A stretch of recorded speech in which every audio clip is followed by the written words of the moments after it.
نحمده ونصلي على رسوله الكريم اما بعد فاعوذ بالله من الشيطان الرجيم بسم الله الرحمن الرحيم رب اشرح لي صدري ويسر لي امري واحلل عقدة من لساني يفقهوا قولي. سورۃ یونس آیت نمبر 90 بنی اسرائیل کا ذکر چل رہا ہے. اللہ تعالیٰ نے ارشاد فرمایا وَجَاوَزْنَا بِبَنِي إِسْرَائِيلَ الْبَحْرَ فَأَتْبَعَهُمْ فِرْعَوْنُ وَجُنُودُهُ بَغْيًا وَعَدْوًا حَتَّى إِذَا أَدْرَكَهُ الْغَرْقُ قَالَ آمَنْتُ أَنَّهُ لَا إِلَهَ إِلَّا الَّذِي آمَنَتْ بِهِ بَنُو إِسْرَائِيلَ وَأَنَا مِنَ الْمُسْلِمِينَ.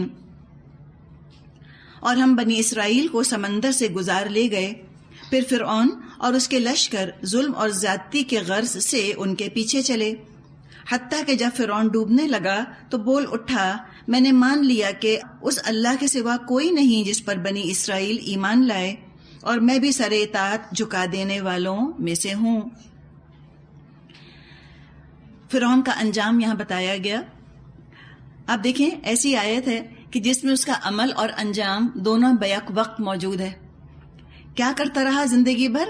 بغین و عدون، یہ رویہ اختیار رکھا، ریبیلیس رہا، بغاوت پر آمادہ رہا، عدون حد سے بڑھتا رہا، ٹرانسگریسر رہا، ریبیلیس ٹرانسگریسر، باغی اور معمولی باغی بھی نہیں، حد سے گزرنے والا. تمام اس نے حدیں پار کر دی، لمٹس کراس کر گیا اللہ کی بغاوت میں، یہاں تک کہ اپنے آپ کو اس نے کہہ دیا کہ میں ہی ہوں تمہارا رب، انا ربکم الاعلی، میں ہوں تمہارا رب سب سے اعلیٰ.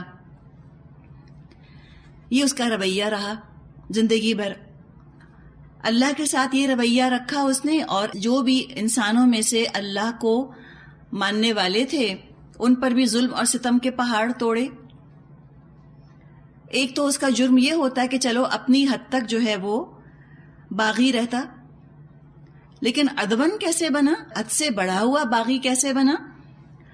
وہ یہ اس نے کام کیا کہ جو اللہ کو ماننے والے تھے ان پر بھی ظلم اور ذاتی کے پہاڑ توڑے، ان کو بھی روکا اللہ کی عبادت سے. بنی اسرائیل اور موسیٰ علیہ السلام فرعون کا کچھ نہیں بگاڑ رہے تھے. یہ نہیں اس سے کہہ رہے تھے کہ ہم تمہاری حکومت چھین لیں گے یا تم ہمیں یہاں کا حکمران بناؤ مصر کا. صرف اتنا کہا تھا کہ ہمیں جانے دو، اور جب وہ چلے گئے تو ان کا پیچھا کیا. یہ ساری زندگی اس کا دستور رہا، معمول رہا. جب انجام سامنے آ گیا اور غرق کی شکل میں، ڈراؤننگ کی شکل میں اللہ کا عذاب اس کے سر پر آ گیا تو کہنے لگا کہ میں ایمان لاتا ہوں اب اللہ پر. یعنی کہ جب اب کچھ بھی نہ بچا اس کے پاس، اقتدار، طاقت کچھ نہ اس کے پاس رہا، تو اس نے حق کا اقرار کیا. اس کی مثال ہم کو عرب کی تاریخ میں بھی ملتی ہے ابو جہل سے. ابو جہل کے بارے میں نبی اکرم صلی اللہ علیہ وسلم نے فرمایا کہ یہ اپنی قوم کا فرعون تھا. فرعون کو عذاب دیکھ کر اللہ یاد آیا، تو ابو جہل تو فرعون سے بھی آگے بڑھا ہوا تھا. ابو جہل کا حال یہ تھا کہ جب ایک صحابی اس کی گردن کاٹنے کے لیے اس کے سینے پر بیٹھے، اس وقت بھی اس کو اللہ نہ یاد آیا.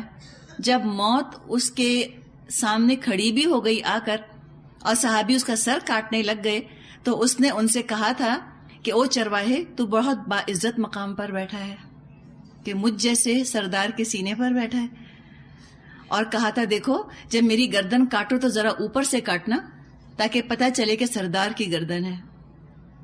تو تکبر، آپ دیکھیے نا کیا تکبر تھا. اسٹیٹس کانشیس ہو تو ایسا ہو انسان. حق ادا کر دیا اس نے کفر کا. تو یہ اس کا حال تھا. فرعون تو چلو پھر بھی جھک گیا تھا عین وقت پر، جب اس نے دیکھا کہ ادرکہ الغرق. یہ ادرکہ کا مطلب ہوتا ہے پیچھے سے آ لینا، پیچھے سے پکڑنا کسی چیز کو آ کر. جب اس کو پکڑ لیا غرق ہونے نے، تو اس نے کہا کہ اب میں اللہ پر ایمان لاتا ہوں، اور اس نے ایمان کا اقرار کیا. لیکن افسوس بہت دیر کر دی اس نے.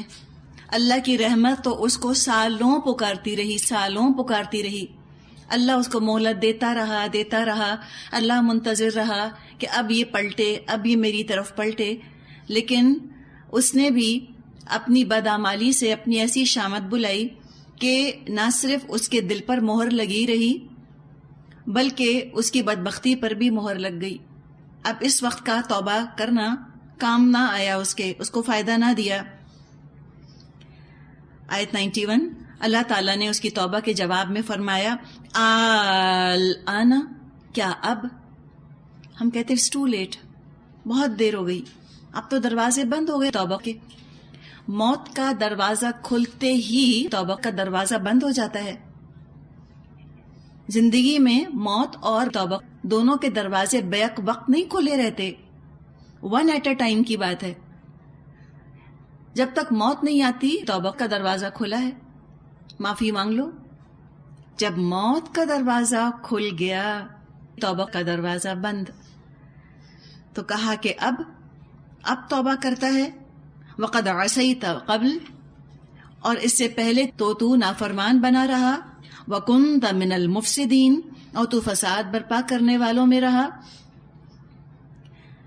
حدیث میں آتا ہے کہ ان اللہ یقبل توبۃ العبد ما لم یغرغر، بے شک اللہ بندے کی توبہ قبول کرتا رہتا ہے. کب تک؟ ما لم یغرغر، جب تک کہ گلے میں موت کا گھنگرو نہ بج جائے.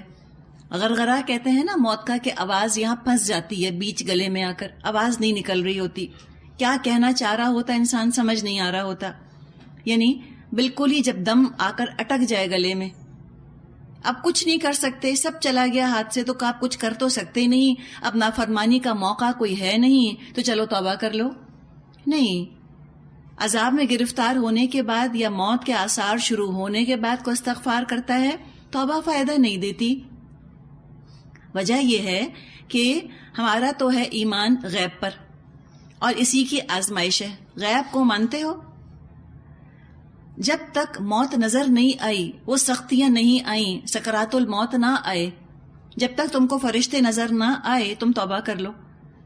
ایک دفعہ اپنی سر کی آنکھوں سے تم نے عالم الغیب کی جھلک دیکھ لی، تم کو موت کے فرشتے نظر آنے لگ گئے، تمہیں اللہ کا عذاب نظر آنے لگ گیا، اور اب تم توبہ کرتے ہو تو کیا فائدہ؟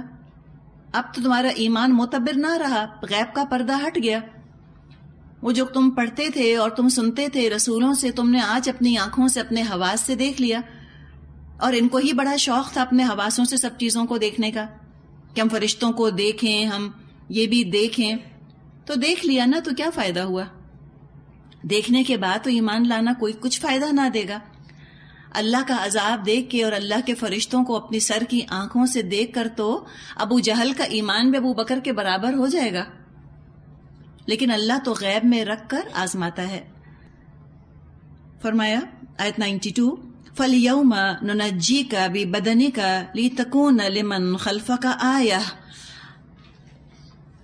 اب تو ہم صرف تیری لاش ہی کو بچائیں گے تاکہ تو بعد کی نسلوں کے لیے نشان عبرت بنے.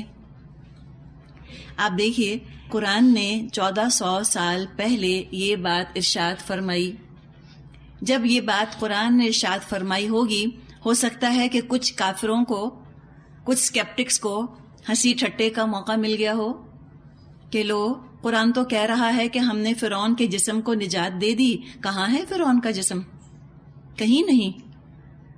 اور بعد تک یعنی کہ پچھلی صدی تک لوگوں نے اعتراض کیا قرآن پر کہ قرآن تو کہتا ہے کہ فرعون کے جسم کو نجات دی، کہاں ہے فرعون کا جسم؟ لیکن اللہ تعالیٰ نے تو فرمایا ہے نا کہ عنقریب ہم ان کو اپنی نشانیاں دکھائیں گے. سنریہم آیاتنا فی الآفاق، عنقریب ہم ان کو آفاق میں اپنی نشانیاں دکھائیں گے. وفی انفسہم، اور ان کی اپنی جانوں میں. حتی یتبین لہم انہ الحق، یہاں تک کہ ان کو پتہ چل جائے کہ قرآن حق ہے. اللہ نے فرمایا کہ ہم نے نجات دی ہے، بات غلط نہیں ہو سکتی. اور اللہ کے فضل سے فرعون کا جسم ڈسکور ہو گیا، دریافت ہو گیا. سنائی پیننسلا میں آج بھی وہ مقام موجود ہے جہاں فرعون کی لاش تیرتی ہوئی ملی تھی پانی پر. اس کو جبل فرعون کہتے ہیں، جبل کہتے ہیں پہاڑ کو، پہاڑ کوئی چٹان وغیرہ ہوگی، اس کے پاس اس کا جسم ملا ہوگا. اور یہ جو فرعون ہے یہ میرمٹس کا نام آتا ہے، یہ رمیسس II کا بیٹا تھا. 1898 میں اس کی لاش دریافت ہوئی، ڈسکور ہوئی.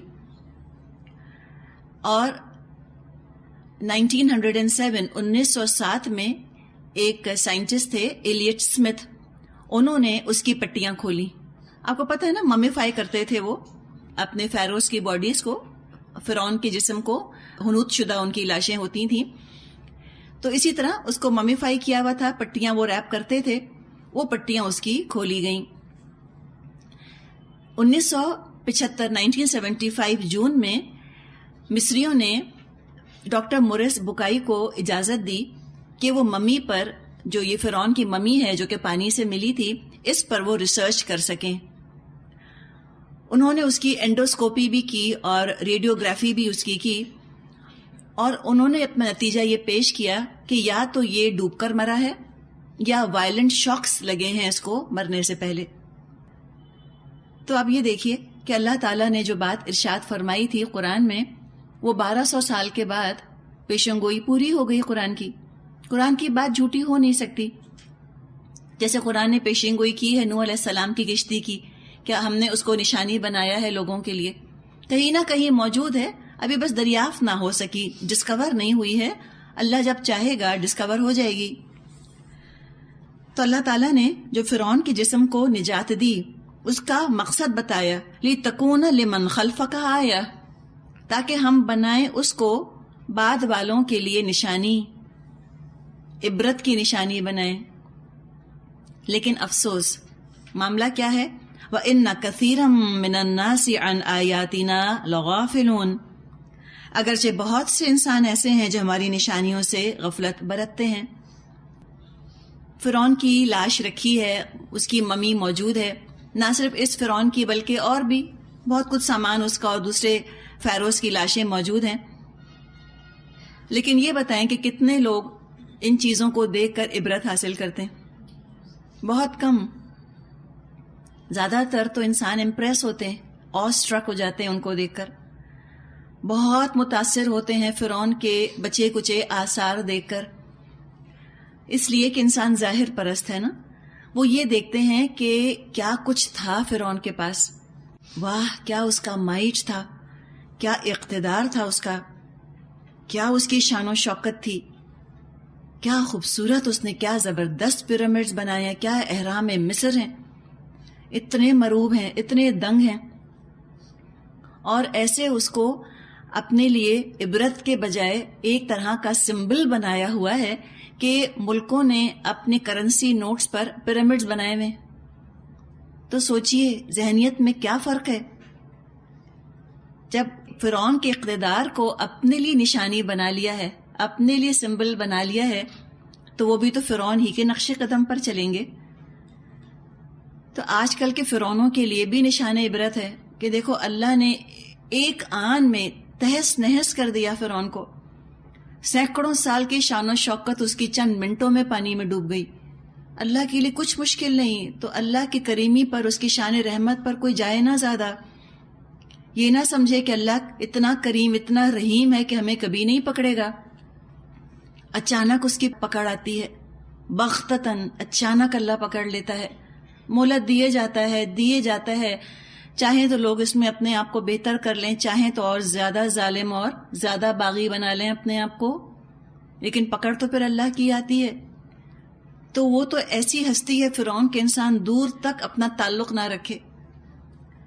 یہ بن گئی ہیں وہ سائٹ سینگ کی جگہیں، اور وہاں پہ پھر وہ لائٹ اینڈ میوزک شوز ہوتے ہیں، لائٹ اینڈ ساؤنڈ شوز ہوتے ہیں، اور کیا وہاں پہ سنا ہے کہ رونق ہوتی ہے احرام مصر کے ارد گرد، اور کیا کچھ اس کو آنر کیا جاتا ہے. آنر کی جانے والی ہستی نہیں ہے. نبی اکرم صلی اللہ علیہ وسلم کی دعا میں ہم کو یہ الفاظ ملتے ہیں کہ انہو لا یعز من عادیت، اللہ وہ عزت نہیں پا سکتا جسے تو نے دشمنی کی ہے. فرعون کی کوئی عزت نہیں اللہ کی نظر میں. جب اللہ کی نظر میں عزت نہیں تو ہمیں کیا ضرورت ہے اس کو ایلیویٹ کرنے کی، واہ واہ کرنے کی.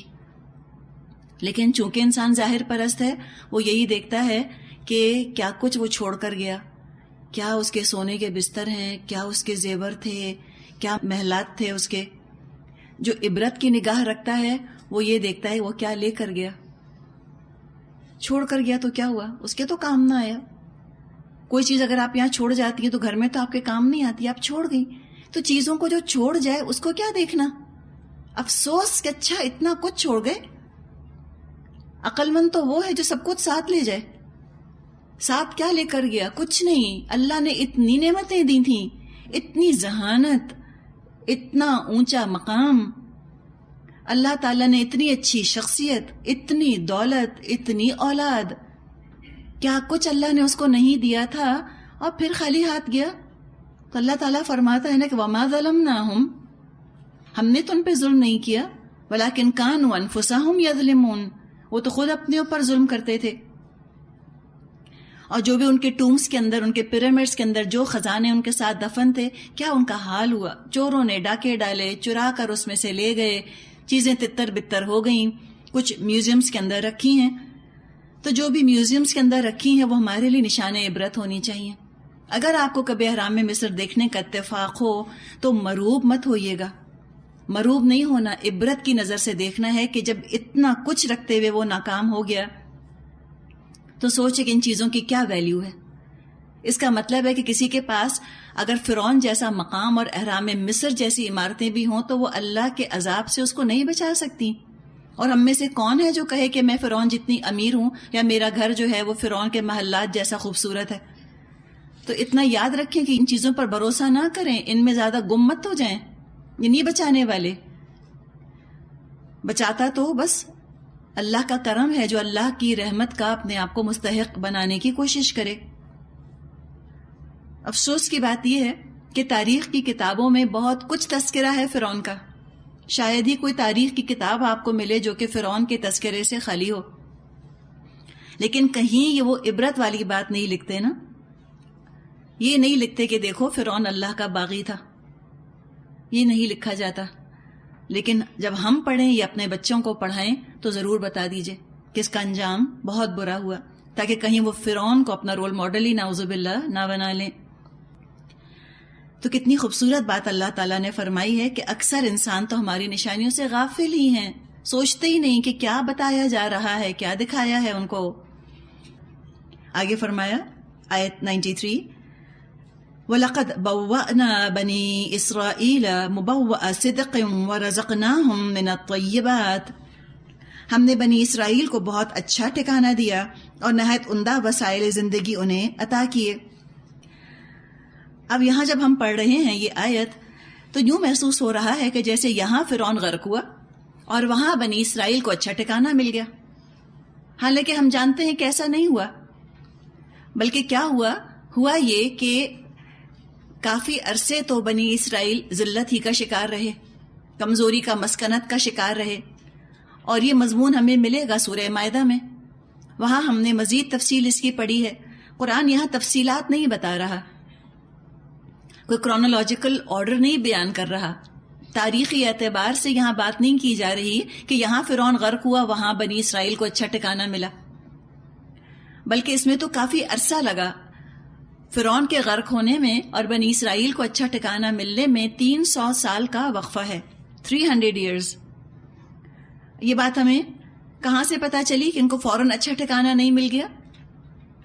خود قرآن ہی سے پتا چلی.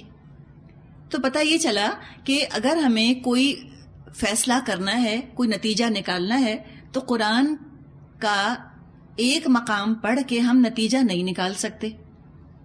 اسی مضمون سے متعلق تمام مقامات کو پڑھنا ضروری ہوگا، تمام آیات کو پڑھنا ضروری ہوگا، اور پھر نتیجہ جو نکالیں گے وہ درست نتیجہ ہوگا. ورنہ کسی ایک مقام کو آئسولیٹ کر کے اور خالی اسی مقام کو پڑھ کر کوئی فیصلہ اگر کوئی شخص کرتا ہے تو قرآن ہی پڑھ رہا ہے لیکن نتیجہ غلط نکالے گا. جیسے یہی مقام ہے جو کہ ایک مثال کے طور پہ ہم اپنے سامنے دیکھ سکتے ہیں کہ کوئی یہ آپ سے کہے کہ ادھر فرعون غرق ہوا، ادھر بنی اسرائیل کو اچھا ٹھکانہ ملا.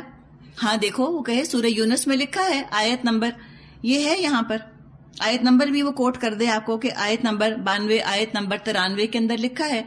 قرآن کوٹ کر رہا ہے لیکن غلط کر رہا ہے. کیوں؟ اس لیے کہ اس نے ایک مقام پڑھا قرآن کا اور نتیجہ نکال لیا. اس کو چاہیے تھا کہ وہ سورہ بقرہ بھی پڑھتا, سورہ مائدہ بھی پڑھتا اور سورہ آراف بھی پڑھتا. تمام مقامات جہاں بنی اسرائیل کا ذکر آیا ہے وہ پڑھتا, اس کے بعد نتیجہ نکالتا کہ کیا ہوا تھا. تو یہاں پر بیان فرمایا کہ ہم نے بنی اسرائیل کو اچھا ٹھکانہ دیا, یعنی 300 سال بعد یوشع بن نون کی زیر قیادت انہوں نے مختلف شہر فتح کیے. وہاں پر ان کو پھر پولیٹیکل ڈومینیشن ملا اور آہستہ آہستہ پھر ان کو عروج ملا, جس کا کہ زینت, جس کی چوٹی داؤد علیہ السلام اور سلیمان علیہ السلام کا دور تھا. اور اللہ تعالیٰ نے بہت عمدہ ان کو اپنی نعمتیں عطا فرمائیں. فَمَا اخْتَلَفُوا حَتَّى جَاءَهُمُ الْعِلْمُ, پھر انہوں نے باہم اختلاف نہیں کیا مگر اس وقت جب کہ علم ان کے پاس آ چکا تھا. إِنَّ رَبَّكَ يَقْضِي بَيْنَهُمْ يَوْمَ الْقِيَامَةِ فِيمَا كَانُوا فِيهِ يَخْتَلِفُونَ, یقیناً تیرا رب قیامت کے روز ان کے درمیان اس چیز کا فیصلہ کر دے گا جس میں کہ وہ اختلاف کرتے رہے. اچھا, یہ آپ دیکھیں کیسی بات کی گئی ہے کہ انہوں نے اختلاف کب کیا؟ جب علم آ گیا. علم نہ ہو اور اختلاف ہو تو بات سمجھ آتی ہے کہ بے پتہ ہی نہیں ہے تو کوئی کچھ کہہ رہا ہے, کوئی کچھ. لا علمی کی وجہ سے اختلاف ہونا یہ قابل معافی ہے اور اس کا علاج بھی ہے. لا علمی کی وجہ سے اختلاف ہو رہا ہے, علم آ جائے گا اختلاف دور ہو جائے گا. علم آنے سے پہلے غلطی کر رہے تھے, علم آ گیا اپنی غلطی کی اصلاح کر لی, تو وہ تو کیوریبل ڈیزیز ہے. ایسا اختلاف کیوریبل ہے جو بغیر علم کے ہو.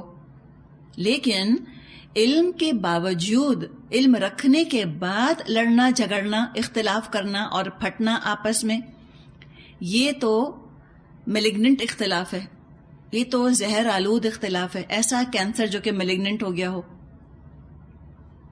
کیوں کرتے ہیں علم آنے کے بعد اختلاف؟ وہ چاہتے ہیں اپنی ڈومیننس, اپنا اقتدار, اپنے آپ کو بلند کرنا چاہتے ہیں. اس کی مثال یوں ہے, علم کی کھینچا تانی کی مثال, کہ ایک کوئی بستی ہے جہاں بہت سارے لوگ بیمار پڑے ہوئے ہیں, ان کی زندگی خطرے میں ہے. اب کیا ہوتا ہے, ایک دوا ایسی آ جاتی ہے جو کہ لوگوں کی زندگی بچا سکتی ہے, لائف سیونگ ڈرگ آ گیا. ٹھیک ہے, اس بستی میں 2 ڈاکٹر ہیں.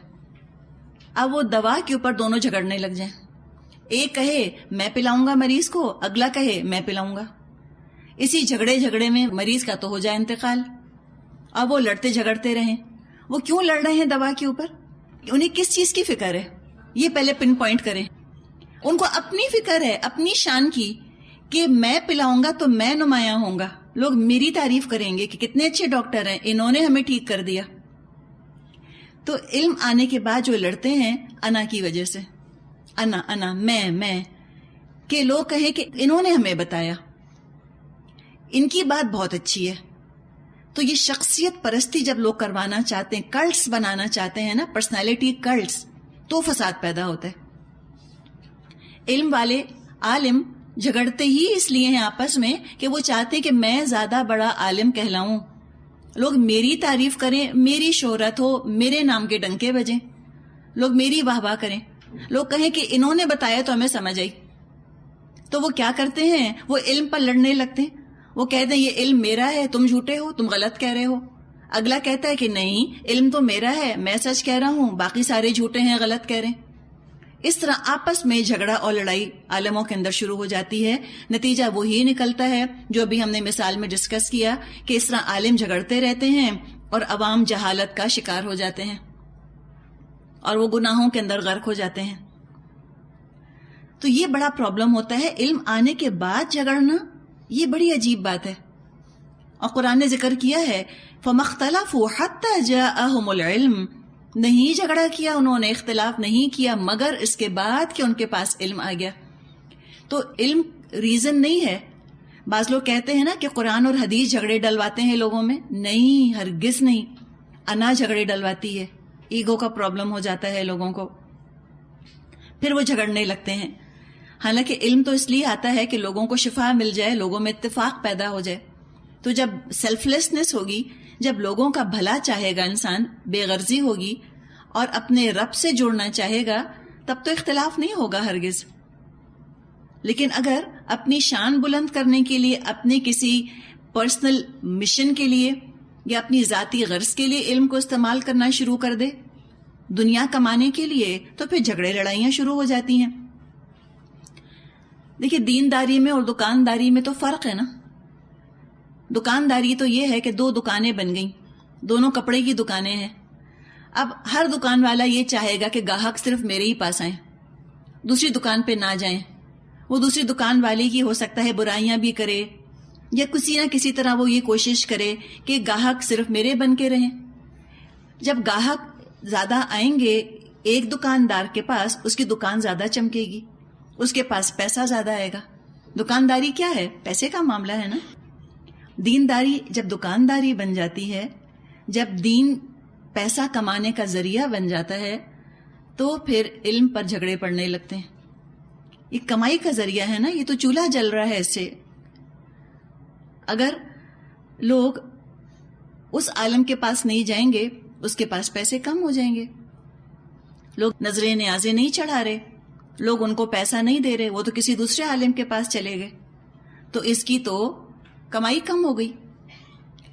تو اسی لیے بہت زیادہ تاکید آئی ہے احادیث میں کہ دین کی خدمت کرتے ہوئے انسان پیسہ نہ لے، اس کو اپنا پیسہ کمانے کا ذریعہ نہ بنائے، بلکہ رسولوں والا طریقہ اختیار کرے کہ مجھے تم سے اس چیز پر کوئی اجر نہیں چاہیے، میرا اجر تو اللہ کے ذمے ہے.